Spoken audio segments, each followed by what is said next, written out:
আমার নবীর ডাকে যারা যাবে গো, আমার আল্লাহ বলেন আমার বন্ধুকে পাওয়ার জন্য যারা ঘর থেকে বাহির হয়, এক কদম সামনে বাড়ে আমার নবীকে খুশি করার জন্য, সে কদমটা যেনই আমার জান্নাতের দিকে আগাইয়া দেয়।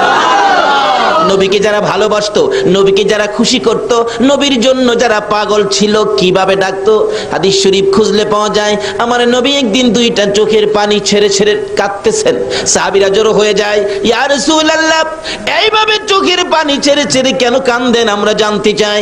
আমার নবী জবাব দেন, সাহাবীরা রে, আমার অতি আদরের একজন সাহাবীকে আমি চিঠি দিয়ে পাঠাইছিলাম এক বাদশার দরবারে, রাস্তার মধ্যে আমার সাহাবীকে ধরে গলাটা কেটে ফেলছে রে, কলিজাটা খুলে ফেলছে, তারপরেও লাশটা গাছের মধ্যে ঝুলাইয়া রাখছে। আমার চিঠি খানি অপমান করেছে, তোরা পারবি নি রে আমার চোখের পানি মুছতে, আমার ওই সাহাবীর রক্তের প্রতিশোধ নিতে পারবে কিনা? সাহাবীরা জড়ো হয়ে যায়। রা ফুটন্ত কলি যুব সংঘের সদস্যরা, তোমাদের মতো যুবকেরা দৌড়াইয়া বাড়িতে যায়, মার পায়ে সালাম করে যুদ্ধের পোশাকটা পরে তরবারিটা হাতে লইয়া মার কাছে দাঁড়াইয়া দাঁড়াইয়া বিদায় নেয়। মাগো, আমার নবীকে খুশি করার জন্য তরবারি লইয়া ঘর থেকে বাহির হলাম, ভাগ্য যদি ভালো হয় ফিরে আসবো, আর যদি ভাগ্য ভালো না হয় বিদায় করে দাও, দেখা হবে গো হাসরের ময়দানে। নবীকে খুশি করার জন্য তরবারি হাতে নিয়েছি, যদি ভাগ্য থাকে আসবো, না হয়তো দেখা হবে হাসরের ময়দানে। নবীর সামনে জড়ো হয়ে যায় সকল সাহাবীরা, আমার নবীর চোখের পানিগুলো জর্জর করে পড়তেছে। আমার আল্লাহ বলেন, বন্ধুগো, তোমাকে যারা খুশি করার জন্য আসবে, আমি আল্লাহ অটোমেটিকলি খুশি হইয়া যাইব। বন্ধুগো, আমি যদি তোমার জন্য এত কিছু করতে পারি, আর তোমার জন্য যদি আমার বান্দারা কিছু করে, আমি আল্লাহ সব তাদেরকে দিব, কোনো চিন্তার কারণ নাই। এবার সাহাবীরা জড়ো হয়ে যায় মুতার যুদ্ধে যাওয়ার জন্য। মুতার যুদ্ধের ময়দানে চারপাশে জড়ো হয়ে গেলে রাসূল বলেন, এই যুদ্ধের প্রধান সেনাপতি বানাবো আমি আমার পালিত পুত্র যায়েদ ইবনে হারেসাকে। যায়েদ ইবনে হারেসা বলেন, ইয়া রাসূলুল্লাহ, আমি তো রাজি। শোনো যায়েদ, তুমি যদি শহীদ হয়ে যাও, বলুন তো রাসূল যাকে জুদি লাগায়া শহীদের কথা বলে, সেই জুদিটা কি কনফার্ম কিনা? নবীজির কথার মধ্যে কোনো ব্যস্কম আছে? যায়েদ বলেন, ইয়া রাসূলুল্লাহ, আমি রাজি, তুমি যদি শহীদ হও, রাসূলের কথাই শহীদ হব, তাতে কোনো দ্বিধা করব না। জাফর ইবনে আবু তালিব রে, যুদ্ধের ময়দানে দ্বিতীয় সেনাপতি তোমারে বানাইতে চাই, তুমি রাজি কিনা? জাফর বলেন, হুজুর আমি রাজি। জাফর রে, তুমি যদি শহীদ হয়ে যাও, জাফর বলেন, ইয়া রাসূলুল্লাহ, আপনি নবীকে খুশি করার জন্য শহীদ হব, আমার কোনো আপত্তি থাকতে পারে না। আমার রাসূল বলেন, জাফর রে, তোমার আপত্তি থাকতে পারবে না, কিন্তু তোমার যে ছোট্ট ছোট্ট দুইটা ছেলে আছে, ছেলেরা যদি কান্দে আব্বু আব্বু কইয়া, এবার জাফর বলেন, ইয়া রাসূলুল্লাহ, ছেলেরা কাঁদুক, তাতে আমার কোনো আপত্তি নাই, ছেলেরা যেখানে মনে চায় সেখানে যাক, আমি রাসূলের কথা মানতে যাইয়া যুদ্ধের ময়দানে শহীদ হব, জান্নাতের দরজায় যায়া দাঁড়াইব। আমার নবী বলেন, জাফর রে, যাও যাও, তোমার পরের সেনাপতি হবে আব্দুল্লাহ ইবনে রাওয়াহা। আব্দুল্লাহ ইবনে রাওয়াহার সামনে হাজির, হুজুর আমি তো রাজি, তুমি যদি শহীদ হও, হুজুর আমিও শহীদ হব, তাতে আমি কোনো দ্বিধা করব না, আপনার কথা মানব, আপনাকে ভালোবাসা দিব। ঠিক আছে, যাও, সকলে বিদায় নিয়ে আসো। বিদায় নিয়ে আসতেছে, একের পরে এক লম্বা ঘটনা। বিদায় নিয়ে এসে নবীর সামনে দাঁড়াইতেছে আমার নবীর পালিত পুত্র যায়েদ ইবনে হারেসাকে ডেকে বলেন, যায়েদ রে, তুমি তো প্রধান সেনাপতি হবে, আমাকে খুশি করার জন্য তুমি কি সেনাপতির দায়িত্ব পালন করতে রাজি? এবার যায়েদ বলেন, হুজুর আমি এক কোটিবার রাজি, তুমি বিদায় নিয়ে আসো। হুজুর গো, সবাই বিদায় নিয়ে আসতে গেল, আমি কার কাছ থেকে বিদায় আনবো? আমার তো মা নাই, বাবা নাই। আমার নবী বলেন, যায়েদ রে, আমার পালিত পুত্র হিসাবে অনুমতি দিলাম, হুজরার ভিতরে ঢুকো, তোমার মা আয়েশার কাছ থেকে তুমি বিদায় নিয়ে আসো। যায়েদ ইবনে হারেসা পর্দার ভিতরে ঢুকে, হুজরার ভিতরে ঢুকে মা আয়েশা সিদ্দিকা রাদিয়াল্লাহু তাআলা আনহার পায়ে সালাম করতেছেন। মা আয়েশা মাথায় হাত দিয়ে চোখের পানি ছেড়ে দিয়ে বলতেছেন, মউত, আমার পালিত পুত্র যায়েদ যুদ্ধের ময়দানে যাবে, প্রধান সেনাপতি হবে, রাসূল বলেছে যায়েদ যদি শহীদ হয়। আয়েশা কান্দে, মাবুদ, যেই নবীর মুখ থেকে জীবনে কোনোদিন মিথ্যা কথা বলতে শুনি নাই, যেই নবীর কথার মধ্যে বেশ কম দেখি নাই, আমার পালিত পুত্র জাইদ আজকে শহীদ হবে, আমি মা হইয়া বিদায় দিলাম গো, আমার জাইদকে তুমি কবুল করো। জাইদ ইবনে হারেসা মার পায়ে সালাম করে নবীর সামনে হাজির, চোখের পানিগুলো মুছতেছেন। আমার নবী বলেন, জাইদ রে, বিদায় আনছো? হুজুর বিদায় আনছি। এদিকে আয় আয় আমার পাশে। আমার নবী নিজে জাইদের গায়ে যুদ্ধের পোশাক পরাইয়া তরবারিটা হাতে উঠাইয়া দিয়ে বলতেছেন, জাইদ, প্রধান সেনাপতির দায়িত্ব দিলাম রে আমি রাসূলের হাতে, দেখি কিভাবে প্রধান সেনাপতির দায়িত্ব পালন করবি। উঠো দেখি, ঘোড়ার উপরে উঠো। চট করে লাফ মেরে ঘোড়ার উপরে উঠছেন, তরবারি হাতে নিয়ে বলতেছেন, ইয়া রাসূলুল্লাহ, বলুন তো আপনি খুশি হইবেননি? জীবন দিতে যায় জিজ্ঞেস করে আপনি খুশি হবেননি? আপনারা কি পারবেন এই রাত্রের কিছু সময় দিয়ে আমার রাসূলকে খুশি করতে? কে কে রাজি? হাত তুলে দেখান। মাশাআল্লাহ। নারে তাকবীর, নারে রিসালাত, নারে গাউসিয়া, জশ্নে জুলসে ঈদ মিলাদুন নবী হযরতুল আল্লামা আলহাজ তোফাজ্জল হোসেন সাহেব, উড়ন্ত গোলাপ ক্রীড়া সংগঠন।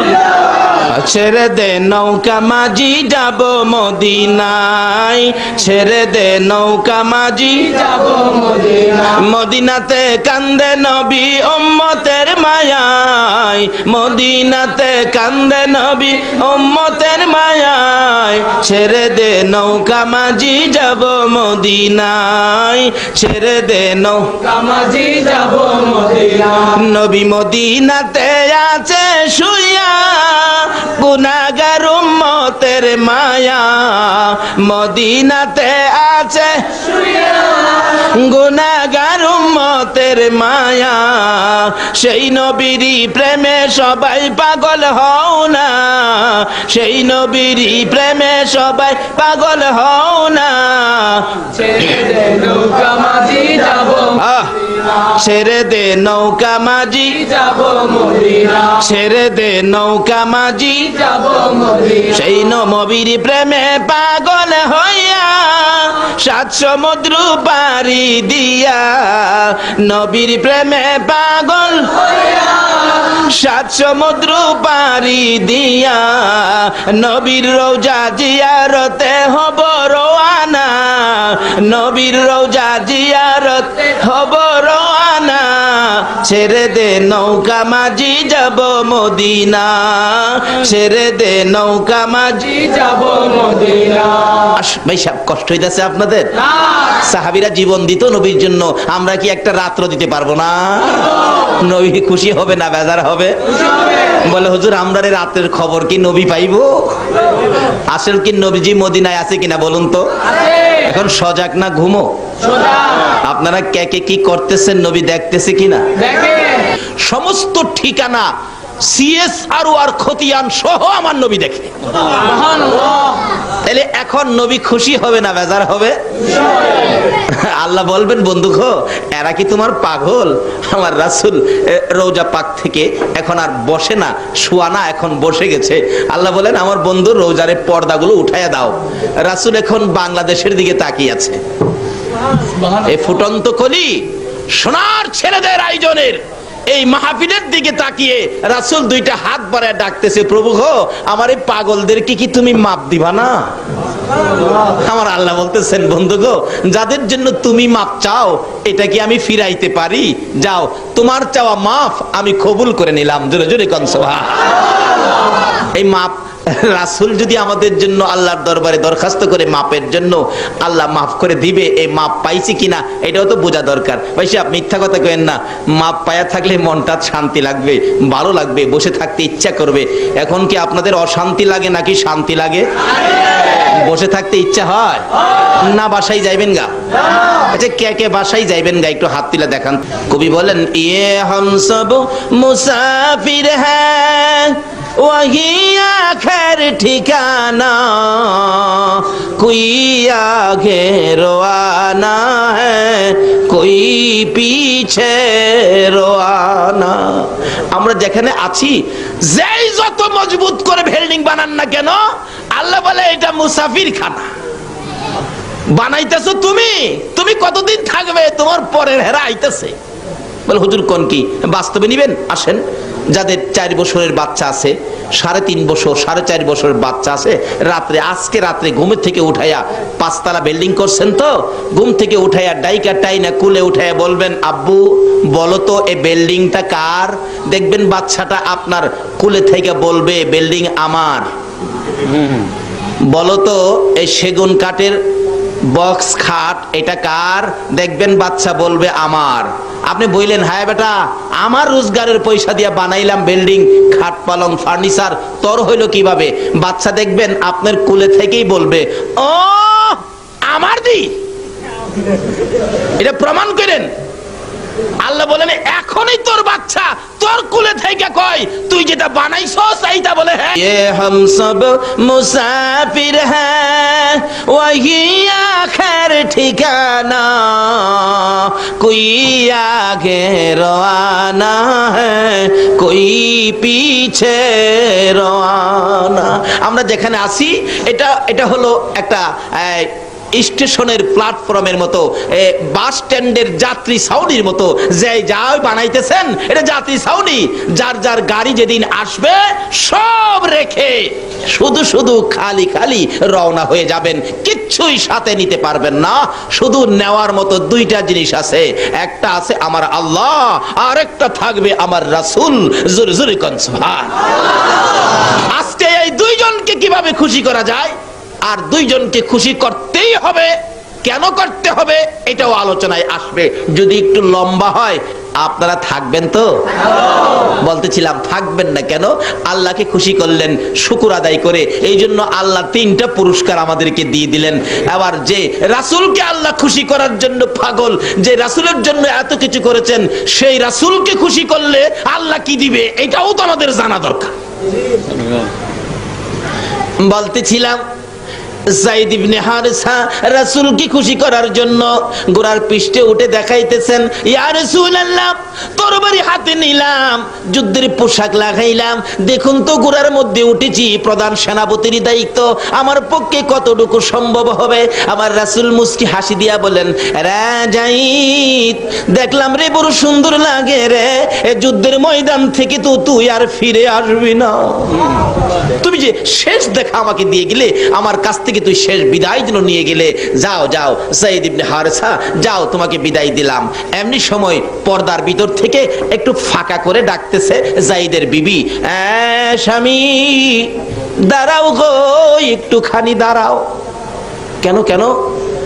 স্বামী, যে রাসূল জীবনে কোনোদিন মিথ্যা কথা বলে নাই, যেই রাসূলের কথা জীবনে কোনোদিন সোতা পরিমাণ বেশ কম হয় নাই, রাসূল বলেছে তুমি যুদ্ধের ময়দানে শহীদ হয়ে যাবে। স্বামী গো, জীবনে তো আর তোমার সাথে কোনোদিন দেখা হবে না। স্বামী, আমি বিবি হইয়া অনুরোধ করি, তোমার কাছে আবদার করি, তুমি গোরাত থেকে নাইমা একটু পর্দার ভিতরে আসো, আমি বিবি তোমাকে জীবনের শেষ দেখা দেই। একটা চিৎকার মারছে যায়েদ ইবনে হারেসা, হ্যাঁ নিষ্ঠুর বিবি, তুমি কি জানো না রাসূলকে খুশি করার জন্য ঘোড়ার পৃষ্ঠে উঠেছি, রাসূলকে দেখাইয়া দিয়েছি। হ্যাঁ বিবি, যেই জায়গার মধ্যে যুদ্ধে যাওয়ার পরিবেশে আমার রাসূল দেখেছে, রাসূলের ইচ্ছাই ঘোড়ার পৃষ্ঠে উঠেছি, আর কারো ডাকে আমি ঘোড়ার থেকে নামতে পারি না। ফুটন্ত খুলি যুব সংঘের উদ্যোগে যেই মাহফিলে আপনারা বসে আছেন, দেখুন নবীর কত ভালোবাসতো যুবকেরা। যায়েদ ইবনে হারেসা বলেন, রাসূলের নির্দেশে ঘোড়ার উপরে উঠেছি, রাসূলকে খুশি করার জন্য যুদ্ধের পোশাক গায়ে দিয়েছি। বিবি গো, নবীজির কথা ছাড়া কারো কথাই এই ঘোড়ার পিঠ থেকে নিচে নামবো না। তাহলে বোঝা গেল বিবির চাইতেও রাসূলের ভালোবাসা বেশি না কম? এখন আমরা দোকানের ভালোবাসা ছাড়তে পারলাম না, বাড়ির ভালোবাসা ছাড়তে পারলাম না, নবীর ভালোবাসার জন্য পারলাম না আজকে বৃষ্টির মধ্যে মাহফিলে শরীক হইতে। আজকের মাহফিলে শরীক হওয়াটার বাস্তব প্রমাণ হবে আমরা নবীকে ভালোবাসি। ইয়া মুহাম্মদ পিয়ারা নবী এসো নিরালায়, ইয়া মুহাম্মদ পিয়ারা নবী, ডাকেন ডাক। তোমার দিদার মনের গুছিবে জ্বালায়, ইয়া মুহাম্মদ পিয়ারা নবী এসো নিরালায়, ইয়া মুহাম্মদ পিয়ারা নবী এসো নিরালা। পাইব যারা নবীজির দিদার হবে তারা হাসরে পার। পাইব যারা নবীজির দিদার হবে তারা হাসরে পার। দয়া করে দেখা দিয়ে দূর কর জ্বালা, হায়রে দয়া করে দূর করো জ্বালা। ইয়া মুহাম্মদ পিয়ারা নবী এসো নিরালা, ইয়া মুহাম্মদ পিয়ারা নবী এসো নিরালা। আসুন কিভাবে নবীর দেখা নিরালা হবে এই রাস্তাগুলি খুঁজে বের করবো আজকে, আল্লাহ যদি তৌফিক দেন। সকলে বলুন আমিন। এবার যায়েদ বলতেছেন, বিবি গো নবীর কথাই গুড়ার পৃষ্ঠে উঠেছি, কারো কথাই নামবো না, নবীকে ভালোবাসি রে, নবীর চেয়ে বেশি আর কাউকে ভালোবাসি না। বিবি ডাকতেছেন, স্বামী গো আজকে তোমার সাথে জীবনের শেষ দেখা হবে, শহীদ হয়ে যাবি, আর তো কোনোদিন তোমার সাথে দেখা হবে না।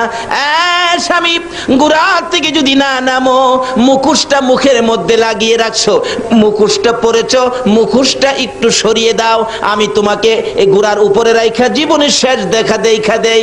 একটা চিৎকার মারলেন যায়েদ ইবনে হারেসা, রে বিবি যে মুখোশ আমার রাসূলের না। আল্লাহ যে আপনাদেরকে কবুল করেছেন, বাস্তব পক্ষে শুকরিয়ার ব্যাপার, আল্লাহ আমাদেরকে কবুল করেছেন। একটু সময়, একটা রাত্রে, কালকে আর আপনাকে বলা হবে না, কাজী আপনার ভাগ্য ভালো হবে। কি ভালো হবে? আখিরি মোনাজাতে নিজেরাই টের পাবেন, মিয়া আমাকে বলতে হবে না, নিজেরাই টের পাবেন আপনারা কি কি পাইছেন আজকের মাহফিলে। সেজন্য বলছি একটু কষ্ট হইলেও বসুন, আর একটু মহব্বতে দরুদ শরীফ পড়ুন। আগে বাড়তেছে আল্লাহুম্মা সাল্লি মুহাম্মাদ, আল্লাহুম্মা সাল্লি সাদা গরম না তো গরম চাই দিবে মাদানা বিয়ানা মাওলানা মুহাম্মাদানা, জায়গাটার নাম হলো ফুরন্ত গোলাপ।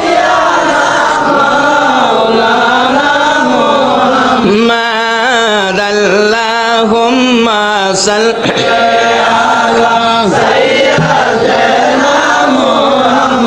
আহারে পাষাণ হৃদয় নবীর জন্য কান্দনা, আহারে পাষাণ হৃদয় নবীর জন্য না, হায়রে তুমাই সারা দয়াল নবী বেহেশতেতে যাবে না, হায়রে তুমাই দয়াল নবী বেহেশতেতে যাবে না।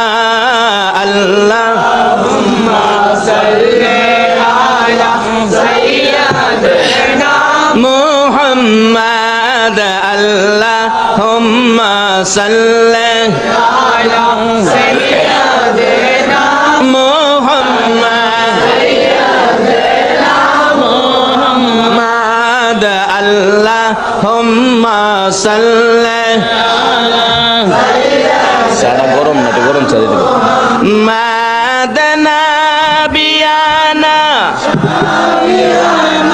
মাওলানা মুহাম্মাদানা, জায়গাটার নাম হলো ফুরন্ত গোলাপ।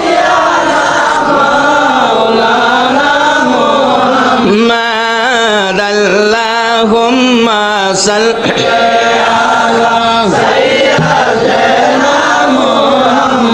আহারে পাষাণ হৃদয় নবীর জন্য কান্দনা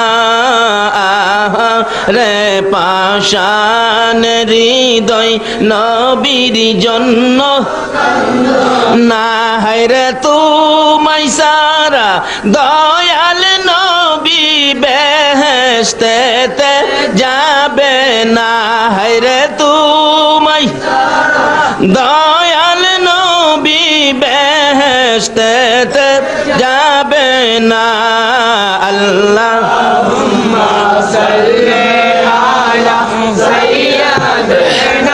মুহাম্মদ আল্লাহুম্মা সাল্লি মুহাম্মদ নাবিয়ানা মুহাম্মদ নাবিয়ানা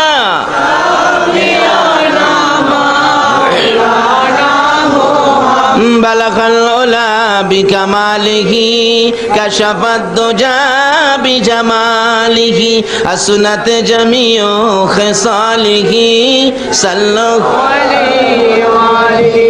বলতেছিলাম নবীকে খুশি করার জন্য যাই তৈর হয়ে যায়, দুনিয়ার কারো কথা মানতে রাজি না, নবীর কথাই মানবো। কেন? নবীকে বিবি পাশে দাঁড়াইয়া বলেন, স্বামী গো, অন্যদিন কোথাও গেলে বাচ্চাদের মাথায় হাত বুলান, বাচ্চার দুই গালে চুমা দেন, বাচ্চাদেরকে আদর করে জিজ্ঞেস করেন কি আনবো, কি খাইবা, কি তোমাদের দরকার। আজকে কেন বাচ্চাদের দিকে তাকান না, বাচ্চার মাথায় হাত বুলান না, বাচ্চাদের দুই গালে চুমো দেন না? হযরতে জাফর ইবনে আবু তালিব বলেন, বিবি কোনো প্রশ্ন করবে না, আমি রাসূলকে খুশি করার জন্য রওনা হয়েছি। যুদ্ধের ময়দানে যাবরে বিবি কোনো প্রশ্ন আমাকে করবে না। জাফর ইবনে আবু তালিবের বিবি বুঝি ফেললেন, এবার বুঝি কঠিন সমস্যা হতে পারে। ও স্বামী, আসুন আপনাকে নিয়ে একটু দোয়া করি। কি দোয়া করবি? হ্যাঁ স্বামী, প্রত্যেক যুদ্ধে যাওয়ার সময় আপনি দোয়া করেন আর আমি আমিন আমিন বলি। আজকে একটা শর্ত, আমি বিবি দোয়া করব, আপনি আমিন বলবেন। ঠিক আছে। দুইটা বাচ্চা জাফর ইবনে আবু তালিবের দুই পাশে বসে বাবার সাথে কচি দুইটা হাত বার। তালিব একবার ডান দিকে চাই, আবার বাম দিকে চাই, মউত এই কচি হাত আর তো বাবার সাথে বাড়াইতে পারবে না। এই কচি কচি বাচ্চারা জীবনে তো আর কোনোদিন বাবা কইয়া ডাকতে পারবে না। মাবুদ গো, তাতে আমার কোনো দুঃখ নাই, আমি কি তোমার রাসূল খুশি করতে পারবো? কচি কচি বাচ্চা ফালাইয়া যায় যুদ্ধের ময়দানে রাসূলকে খুশি করার জন্য। আজকে আপনারা পারলেন না বাচ্চাদেরকে বিছানায় ঘুম পাড়াইয়া মাহফিলে শরীক হয়ে রাসূল খুশি করতে। কারা আসছেন খুশি করার জন্য? নিশ্চয়ই আপনার মা। আপনারা যখন মায়ের পেটে ছিলেন, মা এই নবীর উপর দুরূদ শরীফ পড়ছিল, দুরূদের তাসীর আপনাদের গায়ে আছে বিদায় আজকে আপনারা এই মাহফিলের মধ্যে শরীক হয়েছেন। আর এই মাহফিলের দিকে পাও বাড়াচ্ছেন, নিশ্চয়ই আপনাদের পাও কদম গুলো জান্নাতের দিকে আগায়া যাচ্ছেন। বলতেছিলাম জাফর ইবনে আবু তালিব বলেন, বিবি দোয়া করো। বিবি অনেক কিছু বললেন, শেষ মুহূর্তে বলতে চাইতেছেন, আমার স্বামীকে যুদ্ধের ময়দান থেকে বীর বিক্রমের মতো যুদ্ধ করাইয়া আবার বাড়িতে ফিরাইয়া দিও। এই কথাটা বলার আগে হযরতে জাফর ইবনে আবু তালিব বিবির হাতে তরবারি দিয়ে আঘাত করে বলেছেন, বিবি রে, এই দোয়া করিস না, রাসূল বলেছে আমি যুদ্ধের ময়দানে শহীদ হব রে, আমার পরের সেনাপতি হবে আব্দুল্লাহ ইবনে রাওয়াহা।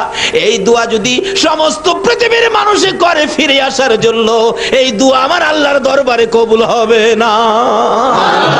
আরে নবীর প্রেমের পাগল যারা প্রেম খেলা খেলে, হাইরে নবীর প্রেমের পাগল যারা প্রেম খেলা খেলে, নবীর প্রেমে ওয়াস করনি দন্ত দেয় ফেলে, নবীর প্রেমে করনি দন্ত দেয় ফেলে, নবীর প্রেমের পাগল যারা প্রেম খেলা খেলে, হাইরে নবীর প্রেমের পাগল সারা প্রেম খেলা খেলে। হানজালা পাগল ছিল নবীর প্রেমে জীবন দিল, হানজালা পাগল ছিল নবীর প্রেমে জীবন দিল, গোসল করাইলো তারে ফেরেশতার দলে, গোসল ফেরেশতার দলে। নবীর প্রেমের পাগল যারা প্রেম খেলা খেলে, হাইরে নবীর প্রেমের পাগল সারা প্রেম খেলা খেলে। পাগল ছিলেন হযরত আলী, সূর্যের সাথে কথা বলি, পাগল ছিলেন হযরত আলী, সূর্যের সাথে কথা বলি, নামাজে আমি পড়লে তুমি যাইবে রে তলে, নামাজে আমি পড়লে তুমি যাইবে রে তলে। নবীর প্রেমের পাগল যারা প্রেম খেলা খেলে, হাইরে নবীর প্রেমের পাগল সারা প্রেম খেলা খেলে। বলতেছিলাম নবীর প্রেমে পাগল হইয়া জাফর ইবনে আবু তালিব বিবির হাতের মধ্যে তরবারি দিয়ে আঘাত করে হাত নামাইয়া দিয়া তরবারিটা লইয়া একটা দৌড় মারছে, যুদ্ধের ময়দানে যাবে। পিছন দিয়া বিবি ডাকে, স্বামী গো একবার পিছে ফিরে চাও না, তোমার জীবনের শেষ দেখ। আমার নবী কান্দে, আজরাইল তুমি তো বলতেছো হাতটা হালকা করে রাখছো, আমি দেখি রে আজরাইল এত কষ্ট এত ব্যথা পাইতেছি, মন কয় আমার বুকের উপর যেন 7টা আকাশ 7টা জমিন পুরাটাই বুকের উপর চাপাইয়া দিছো। আরে আজরাইল 7 আসমান 7 জমিন যদি বুকের উপর চাপাইয়া দেওয়া হয়, মনে হয় এত কষ্ট আমি পাইতাম না। আজরাইল রে আমারে কষ্ট দাও নাই, তুমি বলেছো এত কষ্ট আমি পাইতেছি। আমার আল্লাহ বলেন, বন্ধু একটু কষ্ট তোমার দেওয়ার কারণ আছে, সেই কারণটা আইসা গেছে বাছার। আমার নবী বলছে, আজরাইল ও আজরাইল তোমার কাছে একটা আবদার করি, এই মুহূর্ত থেকে কিয়ামত পর্যন্ত আমার উম্মত যারা হবে রে আজরাইল, আমার উম্মত যারা হবে, একবার বলুন আল্লাহু আকবার, আমার উম্মত যারা হবে রে আজরাইল, এই মুহূর্ত থেকে কিয়ামত পর্যন্ত আমার উম্মতের রূহ বের করতে যা কষ্ট তুমি দিবা, একটা আবদার করি, সকল উম্মতের রূহ বের করার কষ্ট ব্যথা দুঃখ সব আমি মুহাম্মদের বুকে চাপাইয়া দাও। আরে উম্মতের কান্ডার নবী রহমতের ভান্ডার, বলুন উম্মতের কান্ডার নবী, নবী বিনে রোজ হাসরে কে করিবে পার, নবী বিনে রোজ হাসরে কে করিবে পার, উম্মতের কান্ডার নবী রহমতের ভান্ডার, উম্মতের কান্ডার নবী, মোদের নবী দয়ার সাগর, গুনাহগার উম্মতের পাগল, মোদের নবী দয়ার সাগর, গুনাহগার উম্মতের পাগল, রোজ হাসরে সেজদায় পড়ে কাঁদবে যারে যার, রোজ হাসরে সেজদায় পড়ে কাঁদবে যারে যার, উম্মতের কান্ডার নবী রহমতের ভান্ডার, উম্মতের কান্ডার নবী। যাইয়া দেখো মদিনাতে কান্দে নবী দিনে রাইতে, যাইয়া দেখো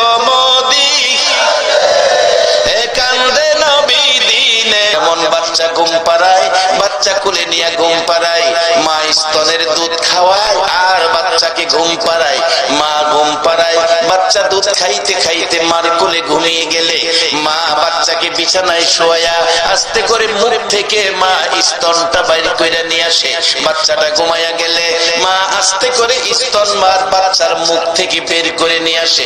হুজুর বাচ্চা যেমন ঘুমিয়ে গেলে মা স্তন মুখ থেকে বের করে নিয়ে আসে, বাচ্চা খবর পায় না গো নবী, এর চেয়ে আরো সুন্দর করে আপনার উম্মতেরা ঘুমিয়ে যাবে, আমি আজরাইল রূহ আরো আস্তে করে বের করে নিয়ে আসবো। সেই নবী চিনা, নবী মানা, নবীর উম্মত হওয়া, নবীর পক্ষে থাকা, বলুন আমাদের দরকার আছে কিনা? বাবারা, তাহলে কি লাভ হবে? আসুন সামনে মহব্বতে আরো দুরূদ মদিনায় পাঠান। আল্লাহুম্মা সাল্লি সাইয়্যিদানা মুহাম্মাদ, আল্লাহুম্মা সাল্লি মাওলানা বালাগাল উলা বিকামালিহি কাশাফাত দুজা বিজামালিহি হাসনাত জামিউ খিসালিহি সাল্লু। শামাউন বলেন, এরে হাসান বসরি, আমার এতদিনে এই পরামর্শটা দিলি, আমি আমানো হব, আখিরি নবীর উম্মত হব, আমি কালিমা পড়ব। তবে শর্ত হলো, আমার নবীর হাদিস শর্ত পেয়েছি, মান ক্বালা লা ইলাহা ইল্লাল্লাহু ফাদাখালাল জান্নাহ। হাসান বসরি রে, তুমি একটা লিখিত দাও, তুমি একটা লিখিত দাও, তুমি যে আমারে কালিমা পড়াইছো, আখিরি নবীর উম্মত বানাইছো, আমানো বানাইছো। আল্লাহ ওয়ালারা, আল্লাহর ওলিরা কি করে? আমানো বানাইছো। তুমি একটা লিখিত দাও, আমি কবরে যাইয়া প্রশ্নের সম্মুখীন হলে লেখাটা দেখাবো। আর কিছু আনতে পারি নাই, এই যে দেখো শামাউন আমানু হয়ে আসছে। হাসান বসরি রহমাতুল্লাহ আলাইহি কালিমা পড়াইয়া আমাকে আখিরি নবীর উম্মত বানাইছে। হাসান বসরি শুধু লেখাটাই নয়, আমার মৃত্যু হয়ে গেলে কালিমা পড়ার পর তুমি আমার নিজের হাতে গোসলটা দিও। বাবারা গোসল দিবে, বড়ি পাতার গরম পানি, সাদা কাপড় পরাবে প্রত্যেকের। এই বাবা, আমি সহ আমি নিজে এখন থেকে নিজের প্রস্তুতি করতেছি। একটা ছেলেরে মাদ্রাসায় দিছি, ছেলেটা আলেম হবে, ক্লাস 9-এ পড়তেছে, এবছর 10-এ উঠে গেছে, আলেম হবে। আমি বলেছি বাবা, জানাজার নামাজের নিয়ত ভালো করে শিখো, তোমারে মাদ্রাসায় পড়াইছি তোমার রোজগার খাওয়ার জন্য নয় গো বাবা। আমার যেদিন মৃত্যু হবে, সাদা কাফনের প্যাকেট হবো, যেদিন আমার জানাজার সামনে শুয়াইয়া তোমার বড় ভাই, আমার বড় ছেলে চোখের পানি ছেড়ে ছেড়ে বলবে, আমার বাবারে মাফ করে দিও। সেদিন তুমি আমার ছেলে আলেম হইয়া তুমি আমার জানাজাটা পড়বে, এটাই জীবনের শেষ আশা। বাবারা, মুর্দারকে গোসল দিয়ে কাফন পরাইয়া মাথার বানটা খুইলা রাখে লোকেরা দেখার জন্য। এমন সময় মাথার বান যখন আবার দিয়ে ফেলে মুর্দার কাঁদতে থাকে, ও আমার বন্ধুরা, আমার এতিম বাচ্চাটা কাঁদতেছে, তোমরা আমার বানটা খুইলা দাও, আমি আমার বাচ্চাটারে আরেকটা বার দেখা যায়। বলুন, এই সময় আমাদের প্রত্যেকের সামনে আসতেছে কিনা? বাবারা, আমার নবী বলেছে, নবী পরামর্শ দিয়েছে, কাফা বিল মাউতি ওয়াইদান, আর ওয়াজ লাগে না, একটা ওয়াজ যথেষ্ট। মৃত্যুর কথাটাকে যখন স্মরণ রাখবে, মৃত্যুর কথাটা স্মরণ থাকলে একটা ওয়াজই যথেষ্ট হয়। বাজার আমার লাগানো গাছ থাকবে, আমার বান্দা বিল্ডিং থাকবে, আমার কষ্টের রোজগারের টাকা ব্যাংকে পড়ে থাকবে, আমার শুধু সাদা কাফনটা দিয়া খবরও পাঠাবে। সেদিন প্রত্যেকের সামনে আছে কিনা বাজার একটু হিসাব করার জন্য নবী পরামর্শ দিয়েছে। আর দুনিয়াও মাজরাতুল আখিরা, দুনিয়াটা আখিরাতের বাজার। বাজার মার পেটে ছিলাম, রূহের জগতে ছিলাম, রূহের জগতে বাজার নাই, মার পেটে ছিলাম, বাজার নাই। কবরে যাব, একটা পুরি সার দোকানও পাইবেন না। বাজার হাসরের মাঠে যাবেন, তরি তরকারির দোকান পাবেন না। দোকান হইল দুনিয়াতে। রাসূল পরামর্শ দিয়েছে, রোজগার যা করেন এখান থেকেই করেন। আজকে যারা মাহফিলে বসে আছো গো, তোমরা কবরের শান্তির ব্যাগ বাজার দিয়া ভইরা পালাইছো। একবার বলুন আল্লাহু আকবার। যার বাস্তবতাই ছিলাম, হাসান বসরি রাহমাতুল্লাহ আলাইহি গোসল দিলেন, মৃত্যুর পরে শামাউনকে কাফন পরাইলেন, কাফনের ভিতরে কাগজটা ঢুকাইয়া দিলেন। জানাজা শেষে কবরে দাফন করে বাড়িতে এসে ঘুমিয়ে গেলেন। আল্লাহর ওলি হাসান বসরির জীবনীতে লেখে, রাত্র গভীর স্বপ্নে দেখতেছে শামাউন জান্নাতি পোশাক পরে আয়েশা ডাকতেছে, হাসান বসরি, এই তোমার কাগজটা তোমার দেওয়ার জন্য আসছি, এই তোমার কাগজ তুমি নিয়ে যাও।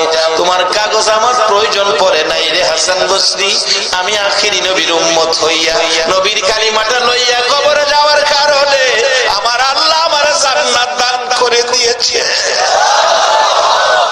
এই জান্নাতের পথে উম্মতের উঠাইয়া দেওয়ার জন্য আমার নবী 63 বছর জিন্দেগির কষ্ট। মা আয়েশা সিদ্দিকা বলেন, পৃথিবীর মানুষেরা রে, আমার নবী এই পথে মানুষকে বুঝাইয়া একেবারে বিকাল হয়ে গেছে, আমি আয়েশার হুজরায় এসে ঢুকছি। আয়েশা বলছে, আয়েশা পেটে বড় খিদা রে, খাবারের কিছু আছে কিনা? রাসূলকে বললেন, হুজুর ব্যবস্থা আছে, আপনি বসুন। নবীজি বসে গেলে একটা প্লেট সামনে রাইখা দস্তরখানা বিছাইয়া একটা খেজুর মা আয়েশা সিদ্দিকা নবী পাকের সামনে রাখলে আমার নবী একটা খেজুর দেখে খায় না, খেজুরের দিকে তাকিয়ে আছে। একটা খেজুর আয়েশা দিল, তাতে বোঝা যায় ঘরে বুঝি আর খেজুর নাই।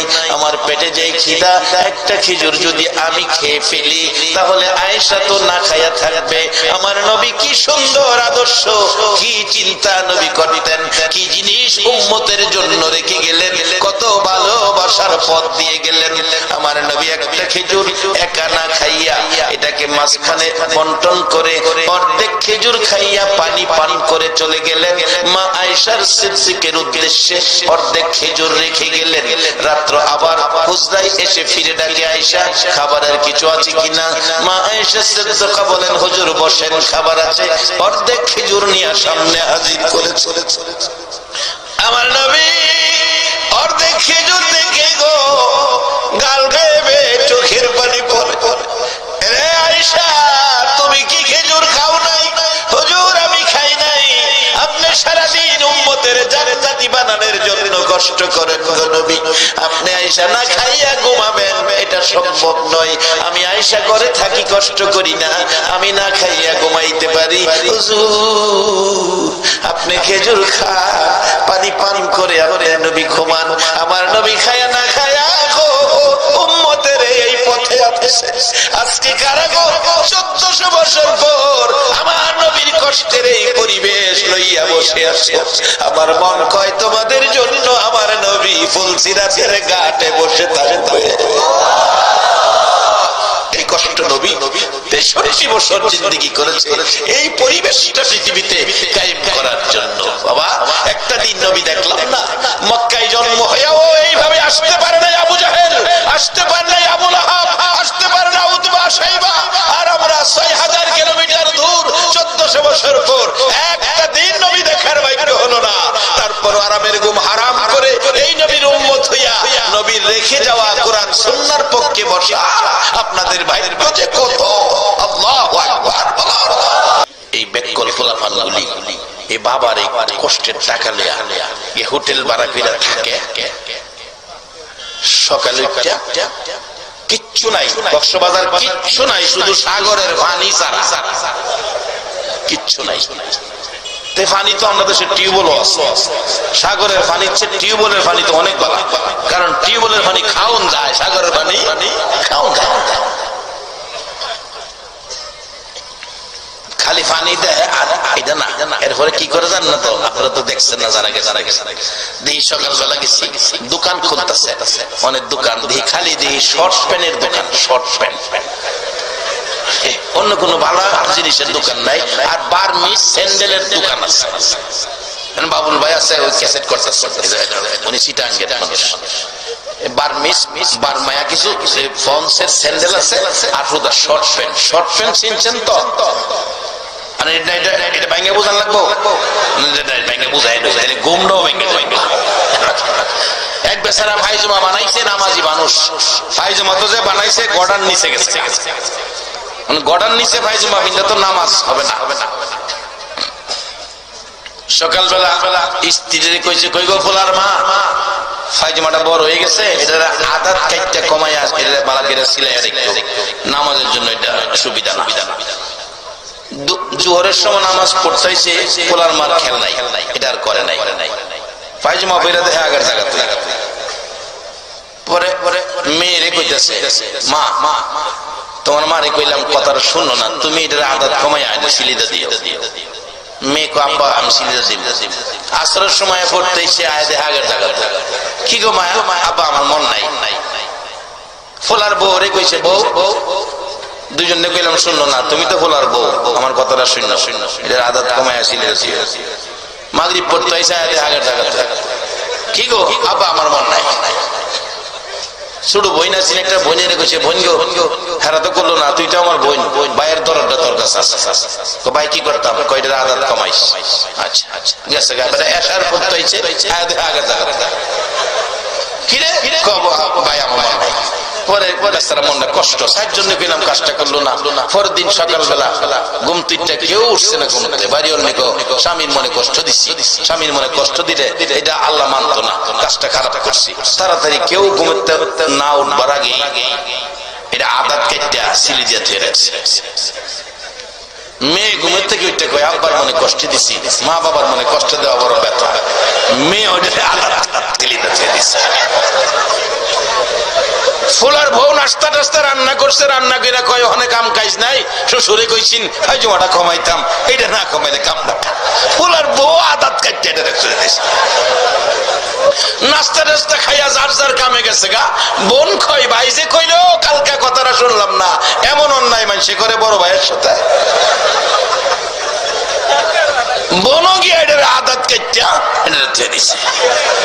বড় ভাই জোহরে নামাজও যাইবো, আইসে নামাজও যাইবো, ফাইজমা ফিনবো, আয়া ফাইজমা ফিনতে এটা হাফ প্যান্ট হয়ে গেছে, বাজারে দুই শর্ট প্যান্ট। আমরা ছোটবেলা শুনছি হাফ প্যান্ট, আমরা ছোটবেলা শুনছি হাফ প্যান্ট, আর ওখানে হয়েছে এটা শর্ট প্যান্ট। গিয়া দেখি কক্সবাজার কয়েকটা শর্ট প্যান্টের দোকান, এও নতুন না বাঁচান, সব পুরান। তা আমি জিগাইলাম দোকানদার রে, বাজান এইগুলি কি বিক্রি হবে এখানে? এগুলি কেউ নিবে? এই পুরান শর্ট প্যান্ট লইয়া বসে রয়েছেন। হুজুর এখানে কিছু পাগল আছে, আপনারা না আপনারা জান গা। আমি বললাম এটা কোন পাগল রে, এটা কিনে আমার দেখুন লাগবো। আমি কিনা আজ দেখে যাবো, কত একটু খার হইনি কিনে না হুজুর, এটা 20 টাকা ঘন্টা ভাড়া দেই। কেমন ব্যাককল চিন্তা করেন, 20 টাকা ঘন্টা শর্ট প্যান্ট ভাড়া লই। লক্ষ লক্ষ মানুষ খানায় কাবার চারিপাশে ঘুরে প্রশ্ন করলেন, ও মানুষ এইখানে তোমরা ঘুরো কেন, ব্যাপার কি? লোকজন জবাব দেন, ফাতেমা গো আমরা হলাম খানায় কাবার পাগল। ফাতেমা জিগায়, ও খানায় কাবা এই মানুষ হলো তোর জন্য পাগল, তুই খানায় কাবা কার পাগল? খানায় কাবা বলেন, ফাতেমা রে আমি খানায় কাবা হলো আমি আল্লাহর পাগল। ফাতেমা বলেন, প্রভু মানুষ খানায় কাবার পাগল, খানায় কাবা তোমার পাগল। ও আমার আল্লাহ, আমি ফাতেমা জানতে চাই তুমি আল্লাহ কার পাগল? আমার আল্লাহ বলেন, ফাতেমা রে আমি হইলাম আমার বন্ধু মুহাম্মাদুর রাসূলুল্লাহর পাগল। একটা দৌড় মেরে ঘরের ভিতরে ঢুকলেন। বাবা গো এখানে কাবার পাশে মজার ঘটনা দেখলাম। কি ঘটনা রে ফাতেমা? বাবা গো এই মানুষগুলো খানায় কাবার পাগল, খানায় কাবা নাকি আমার আল্লাহর পাগল। বাবা আমার আল্লাহকে জিজ্ঞেস করলে আমার আল্লাহ জবাব দেয়, আল্লাহ বলে তুমি মুহাম্মাদুর রাসূলুল্লাহর পাগল, তুমি নবীর পাগল। বাবা গো আমি ফাতেমা জানতে চাই তুমি নবী কার পাগল? আমার নবী দুইটা চোখের পানি জর্জর করে ছেড়ে দেয়, ফাতেমা রে আমি নবী আমার উম্মতের পাগল।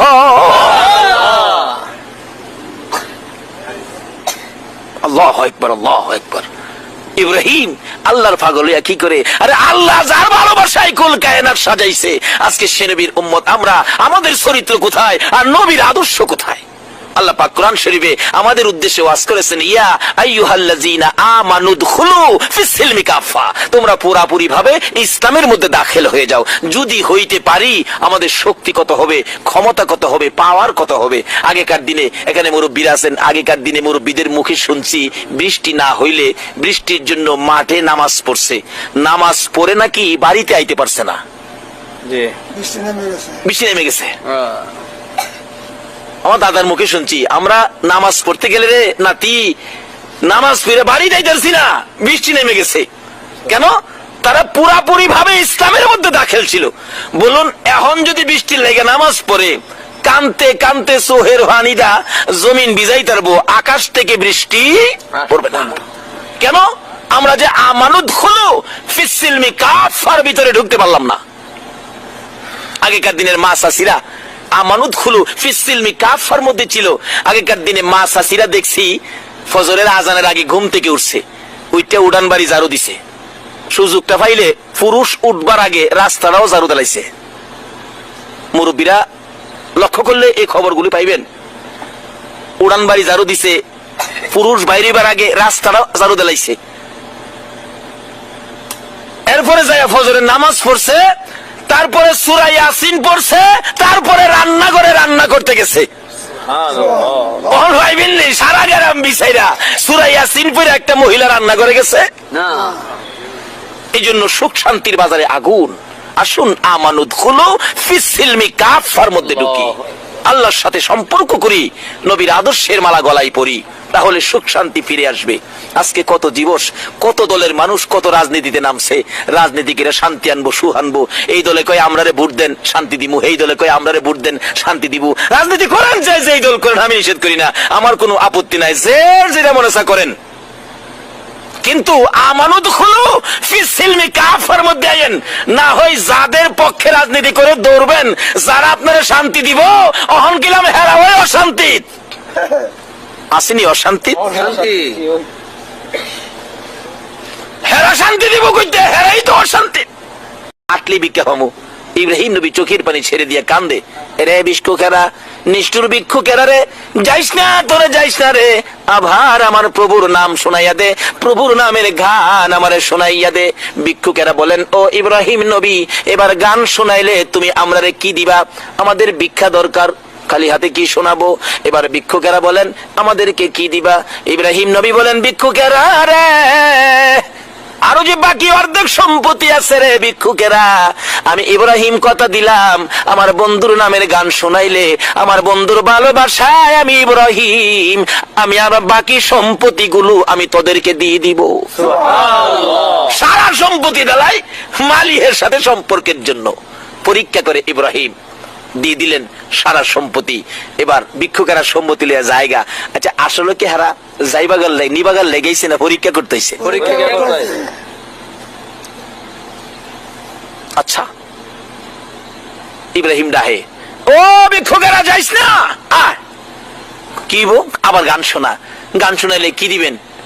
ইব্রাহিম নবী চোখের পানি ছেড়ে দিলেন, রে ভিক্ষুকেরা, কথা দিলাম রে, আবার যদি আমার প্রভুর নামের গান শোনাচ্ছে ভিক্ষুকেরা, আমি ইব্রাহিমের আর কিছুই নাই, কথা দিলাম যতদিন বেঁচে থাকি রে, আমি ইব্রাহিম তোদের বাড়িতে গোলামি করব। এমনি দুই ফেরেশতা ভিক্ষুকের বেশ ছেড়ে দিলেন। ভিক্ষুকের বেশ ছেড়ে দিয়া আসলে কি হেরা নিবার লেগেছে? আমরা দেশের ভিক্ষুকের নিবার লেগে দেখবেন ভিক্ষাও করে, আবার সুযোগ পেলে চুরিও করে, করে না? কিন্তু এই ভিক্ষুক আর এই ভিক্ষুক এক ভিক্ষুক না। এক বেচারি শাশুড়ি মারা গেছে, বৈশাখে দাওয়া কাটির ঝামেলা, সময় পায় না কানবার লেগিয়া। আশপাশি মহিলারা কয়, এ বউটা কি মন গো, হরিরা মরলো, একটু খাইন্দা দেখলো না, মানুষ খাই সমালোচনা করে। মানে এই বেচারি এক ভিক্ষুক ধরছে, ভিক্ষুক বেডি গ্রামে গ্রামে আড়ে ভিক্ষা করে, জোয়ান বেডি দেখে ধরছে, বোন গো হুই না যা, আমার দুঃখের কথা কেউ শুনতেই না, কি সে আমার হরিরা মরছে, আমার কামের ঝামেলা, কানবার সময় পাই না, মানছে আমার সমালোচনা করে। এই বেডি, সারাদিন আমার হরির লেগে কানবে, আমি তোরে ফুসাইয়া দেম, বাড়াই দিতে। আচ্ছা কোন তো, যে বেডির হরি মরছে, এই বেডি হরির মায়ায় কানবো, হরি আমারে মায়া করছে, জিয়ের মতো দেখছে, মায়ার মতো দেখছে, আমার না লইয়া খাইছে না, আমি গোসল না করলে বইয়ে রয়েছে, গোসল ভাত খাইয়া গিয়া গোসল করবি, এরকম মায়া করতো হরি আমারে। এই মায়া হরি লেগে বউ কানবো, মানে এই ভিক্ষুক বেডি কানবো কি কইয়া? বেডি তো মালের লুবে বইয়া কান্দে, মাগো মা দেওই না কি না ওই দে, মাগো মা আল্লাহ ওই দে না হিজ না ওই দে, মাগো মা দান ওই দে না সাইল ওই দে। দান দিলে তো ঠগা, এবার তো দানও সাইল নাই। মাগো মা দান ওই দে না সাইল ওই দে, কম ওই দে না বেশি ওই দে, এই বিরে কি গো, কি গস হ্যাঁ বোন গো, দুঃখে কান্দি।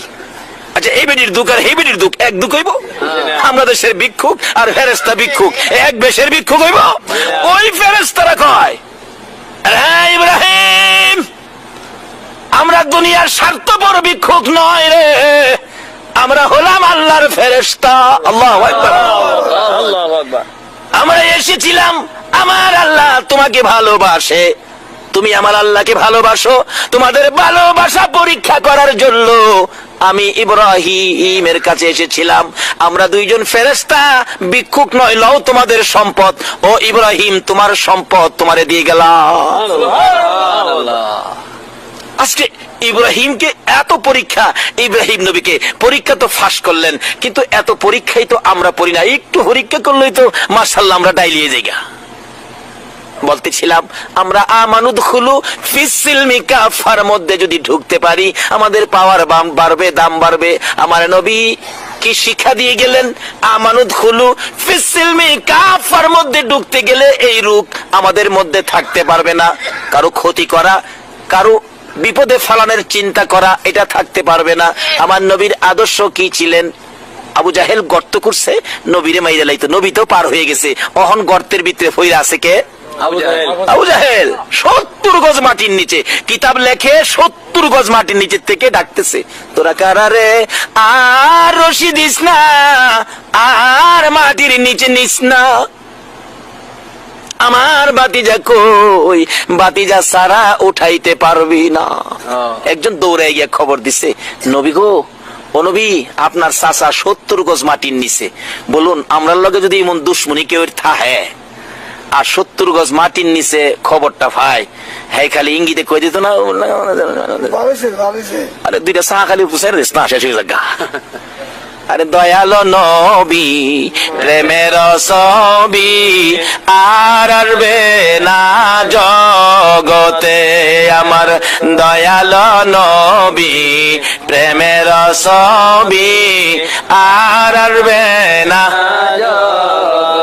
হাসর দিনে উম্মত বিনে, হাসর দিনে উম্মত বিনে যাবে না নবীজি বেহেশতে, দয়ালো নবী প্রেমের ছবি আর আসবে না জগতে, আমার দয়ালো নবী প্রেমের ছবি আর আসবে না।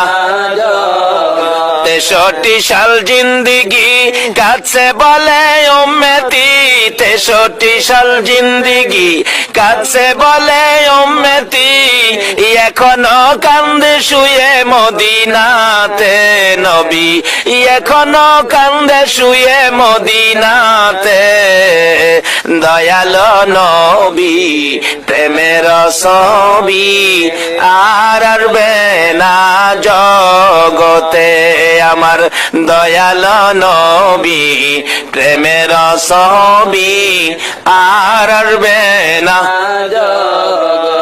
আমার নবী কত দয়ার নবী, মায়ার নবী, এত দুশ্মনী করার পরেও নবী তার দুশ্মনী করতে আসে না। একজনে দুশ্মনী করছে, নবীর আদর্শ হলো আমি তার ক্ষতি করব না, একজনে ক্ষতি করুক আমি ক্ষতি করব না। এই আদর্শটা যদি আমাদের মধ্যে রাখি, বলুন ভালো হবে না খারাপ হবে? আমানুদখুলু ফিসসিলমি কাফাত, ঢুকতে গেলে এই আদর্শ থাকতে হবে। তো এই আদর্শ যদি সমাজে থাকে, বলুন এই মারামারি কাটাকাটি জীবন হইব? আমার নবী কি আদর্শ! ছোটকালে আমরা বইয়ের মধ্যে পড়ছি এক দুষ্ট বুড়ির কাহিনী, বুড়ির বাড়িতে গেছে, আল্লাহু আকবার বলো। এই আদর্শ দিয়ে নবী তাম পৃথিবী জয় করেছে। তাই কোন কবি বলেন, অস্ত্র সারা যুদ্ধ করে দুনিয়া করলো জয়, তাই তো আজি মানবে দানব মোহাম্মদ নাম লয়, অস্ত্র সারা যুদ্ধ করে দুনিয়া করলো জয়, তাই তো আজি মানবে দানব মোহাম্মদ নাম লয়। হাতিয়ার দিয়ে নয়, পারমাণবিক বোমা দিয়ে নয়, মেশিন গান দিয়ে নয়, জঙ্গি হইয়া নয়, আদর্শ দিয়ে, প্রেম ভালোবাসা মহব্বত দিয়ে আমার নবী সমস্ত পৃথিবী জয় করেছে। এই আদর্শটা আমাদের মধ্যে ফিরে আসে, আল্লাহ আমাদের ডাক শুনবে, আল্লাহ আমাদেরকে শান্তির ফাইসালা দিবে। বলতেছিলাম এই আদর্শে কিভাবে আমরা ফিরে আসতে পারি। আসুন সামনে বাড়ি। আপনাদের কষ্ট হইতেছে না তো? আর আধা ঘন্টার সময় ইনশাল্লাহ। আসুন আমরা আগে বাড়ি। এই তো আল্লাহ রাব্বুল আলামিন তার বন্ধুকে দেখতেছে, বুড়ির বাড়িতে গিয়ে ঢুকছে, যায়া দেহে বুড়ি অসুস্থ শুয়ে আছেন।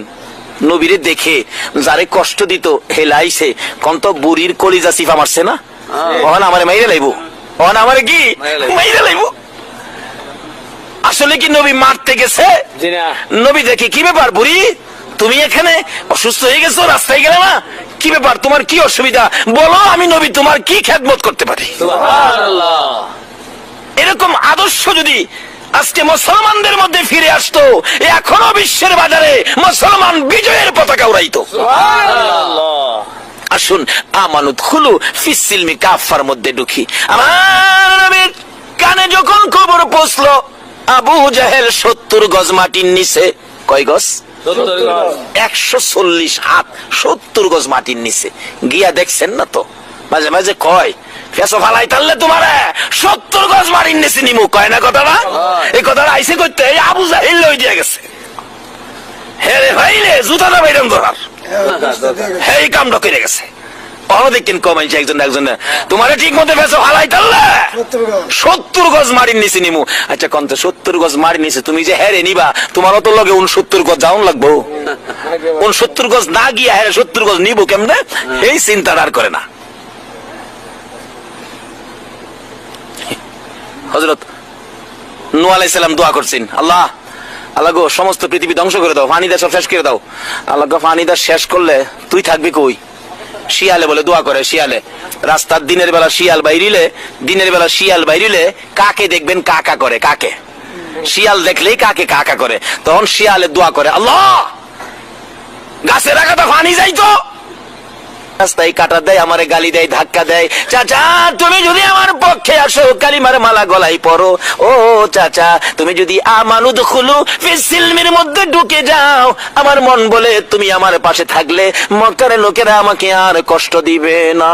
আবু জাহেল বলেন, এত বড় সাহস ভাতিজা তোমার, আমাকে তোমার দলে নিবা, তাইলে তো আমার নেতৃত্ব থাকবে না। ভাতিজা এত সাহস তোমার, দাঁড়াও আমি আসতেছি।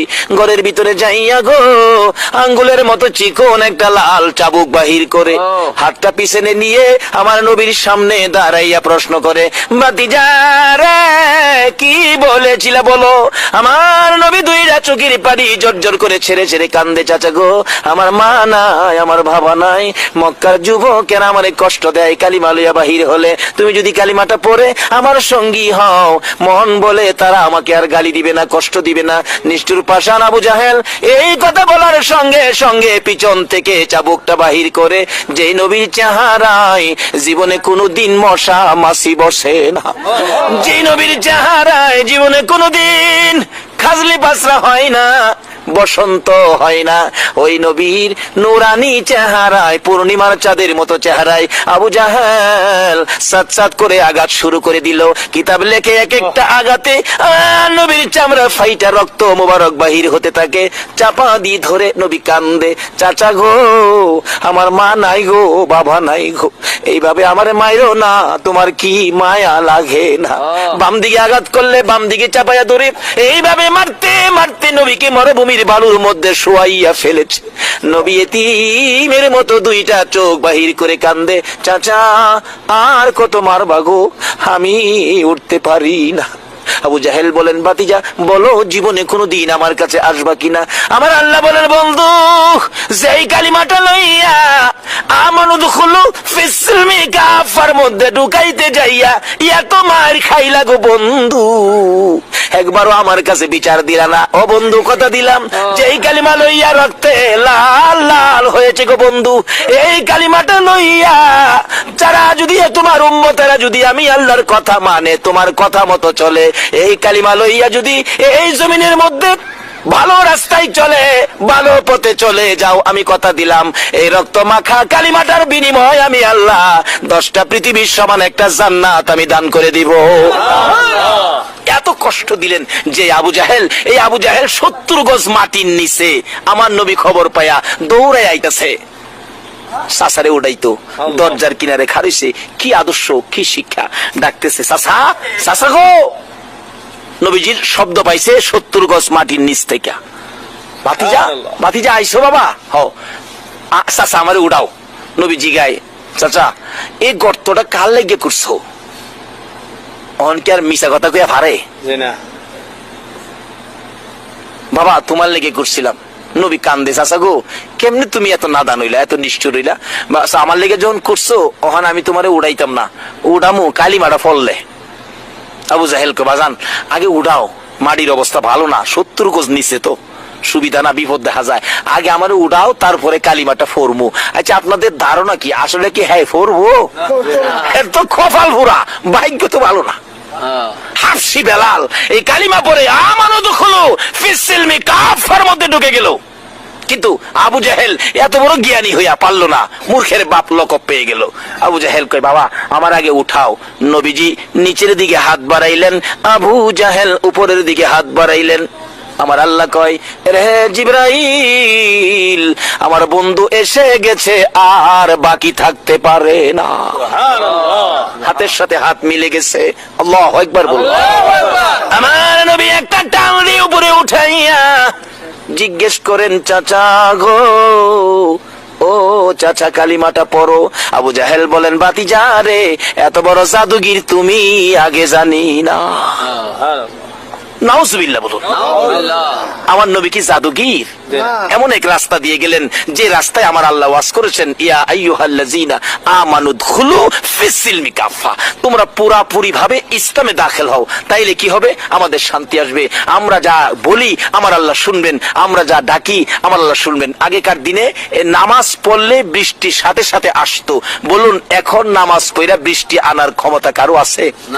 আগেকার দিনে জ্বর তাপ হইলে মসজিদের ইমাম সাহেবের কাছে গেছে, শুনছি মুরব্বীদের মুখে বাঁশের সুঙ্গার মধ্যে ফুদিয়া দিছে, বাঁশের সুঙ্গাত ফুদিয়া দিছে, এইটা মুখ বন্ধকিরা গরনিয়া ছাইরা দিলে জ্বর ভালো হয়ে গেছে।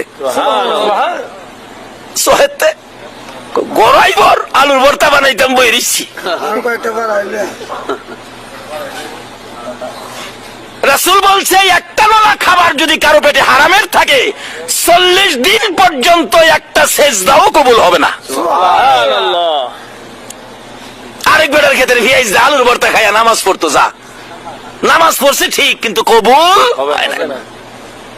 এই জন্য ডাকলে আমার আল্লাহ ডাক শুনে না।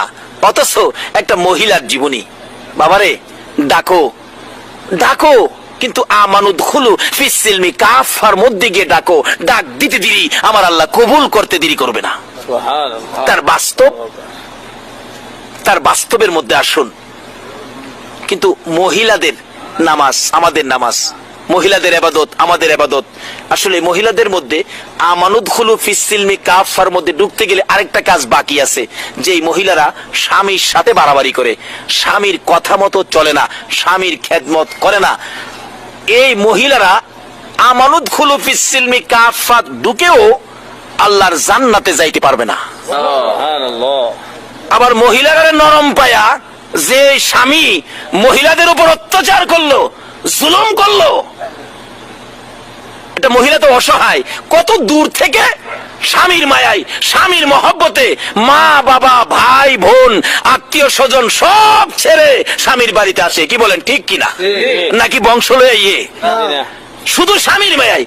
রাসূল বলছেন এই মহিলাটা অসহায়, তুমি যদি তার খুঁটিনাটি অপরাধ মাফ করে দিতে পারো, একটা কবুল হজের সওয়াব তোমার আমল নামায় দাও। এলাকা আবার মহিলারাও সুযোগ পাইয়া স্বামীর গারো দিল না।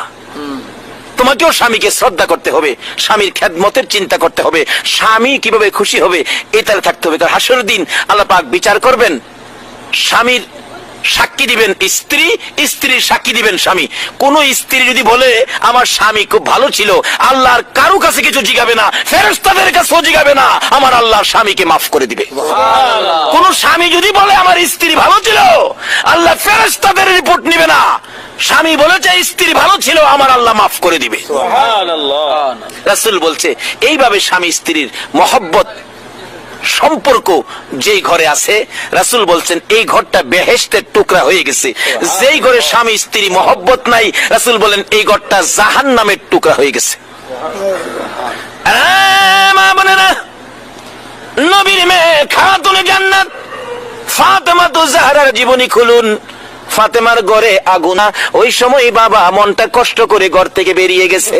এমনি সময় ফাতেমা বুরগাটা পরে গো, বুরগাটা লাগাইয়া ঘর থেকে বেরিয়ে গেছে। ঘুরতে ঘুরতে কোথাও স্বামীরে পাইল না। ও মা বোনেরা, জান্নাতি মহিলাদের সরদারিনী ফাতেমা স্বামীর জন্য কি করে দেখো, খুঁজতে খুঁজতে কোথাও পাইতেছে না। গভীর রাত্রে নবীজির দরবারে যাইয়া মা ফাতেমা কান্দে, বাবা স্বামী আলীকে পায় না। আমি বলেছিলাম হাসাইন হুসাইনের বিরক্ত সহ্য করতে না পেরে বলেছিলাম তোদের বাবার কাছে যাইতে পারোস না। স্বামী আমার এই কথা শুনে ঘর থেকে বেরিয়ে গেছেন। বাবা গো, ও বাবা, আমার স্বামীরে খুঁজে পাই না, আমি এখন কি করব? আমার নবী বলেন, ফাতেমা রে, যে কথা দিয়ে আলীকে ঘর থেকে বের করে দিয়েছো, আলী বুঝি জংলাই ব্যথাই বুঝি বসে আছে রে ফাতেমা। এই ব্যথা লইয়া যদি আলী জংলাই গিয়ে থাকে, আর তোমার দেওয়া ব্যথায় যদি জংলার ভাগ আমার আলীকে খেয়ে ফেলে রে ফাতেমা, শুনে রাখো, স্বামীকে এটুকুন কষ্ট দেওয়ার কারণে আমি নবী তোমারে মেয়ে বলে দাবি করব না। স্বামীকে এইটুকুন কষ্ট দেওয়ার কারণে আমার নবী বলেছে তোমাকে মেয়ে বলে দাবি করব না। এমনি সময় ফাতেমা কাঁদতেছে পাগল পাগল হইয়া, মাবুদ গো, আমার স্বামী কোথায়, আমার মিলাইয়া দাও না। এমনি সময় হযরতে আলী ঘরের দরজায় দাঁড়িয়ে গেছে। ফাতেমা তুমি কেন কান্দো? দৌড়ে যাইয়া আমার নবীর সামনে ফাতেমা পায়ে পড়ে গেছে। মা বোনেরা, স্বামীর কাছে যদি কোনো অপরাধ করো, দেরি করো না, জলদি করে যাইয়া স্বামীর পায়ে পড়ে যাও। ফাতেমা শিক্ষা দিয়েছে জান্নাতি মহিলাদের সরদার হইয়া স্বামীর পায়ে পড়ে কাঁদতেছে। আলী মুস্কি মুস্কি হাসতেছে, স্বামী গো, আমাকে ক্ষমা করে দেন গো, আমি যে আপনাকে কষ্ট দিয়েছি, ক্ষমা করে দেন। হযরত আলী বলেন, ফাতেমা রে, আমার কোনো কষ্ট নাই রে ফাতেমা, আমার কোনো কষ্ট নাই। এবার আমার নবীর মেয়ে খাতুনে জান্নাত ফাতেমা তো জাহরা বলেন, বাবা গো, এবার বলেন আমার স্বামী আমার প্রতি কোনো কষ্ট নাই, বলেন আমি ফাতেমার হাসরের দিন মেয়ে বলে মাইনা নিবেননি। এই আদর্শে ফিরে আসুন। ও মা বোনেরা, স্বামীকে কষ্ট দিবেন না, সন্তানের দিকে লালন পালনের দায়িত্বে যান। সন্তানের লালন পালন দায়িত্ব, নামাজ যেমন ফরজ, গার্জিয়ানের উপর সন্তানের লালন পালন তদরূপ ফরজ। এটা অসহায় অসহায় একটা বাচ্চাকে লালন পালন করেন, আল্লাহ যে কত খুশি হয়। বাচ্চারা তো অসহায়, সে তো বুঝে না ভালো মন্দ। তাই এদিকে আসুন এবং বাচ্চার কাছে থাকেন, স্বামীর খেদমতে থাকেন, ময় মুরব্বীদের খেদমতে থাকেন।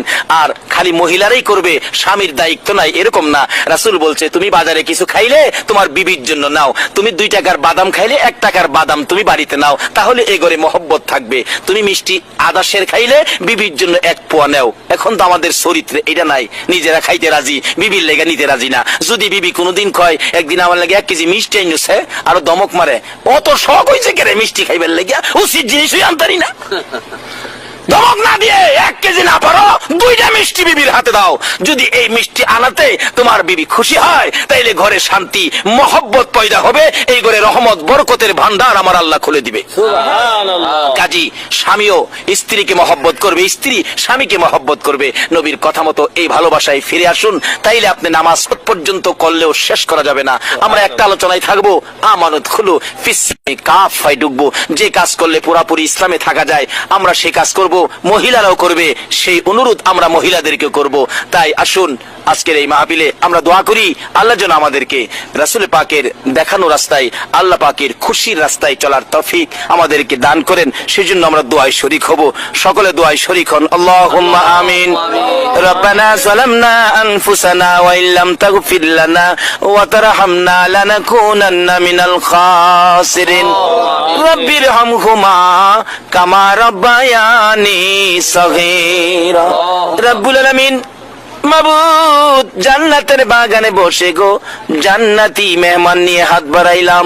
মাবুদ রে, জানি না জীবনে কতদিন হাত বাড়াইতে পারবো, কবে জানি মৌতের চিঠি দিয়ে আজরাইল পাঠাইয়া দাও, কবে জানি এই বাড়ি ঘর ছেড়ে গো এই আরামের বিছানা ছেড়ে সাদা কাফন গায়ে দিয়ে অন্ধকার কবরে মাটির বিছানায় শুয়ে যাই গো আল্লাহ। ওই দিন আসার আগে আমরা যারা হাত বাড়াইছি আমাদের তামাম জিন্দিগির গুনাহগুলো ক্ষমা করে দাও। হ্যাঁ মাবুদ, জীবনের গুনাহ ক্ষমার আসার দরখাস্তের পর আর একটা দরখাস্ত করি, তুমি কিন্তু রাগ হইও না। মাবুদ রে, আমরা যারা হাত বাড়াইছি গো আল্লাহ, আমি তো জানি না আমাদের মধ্যে কে জানি কিসের অভাবী, কার মনে জানি কি আগুন জ্বলে রে আল্লাহ, কার মনে জানি আগুন নাই রে, কার মনে জানি আগুন বাবা নাই রে, বাবা নাই। যে বাবা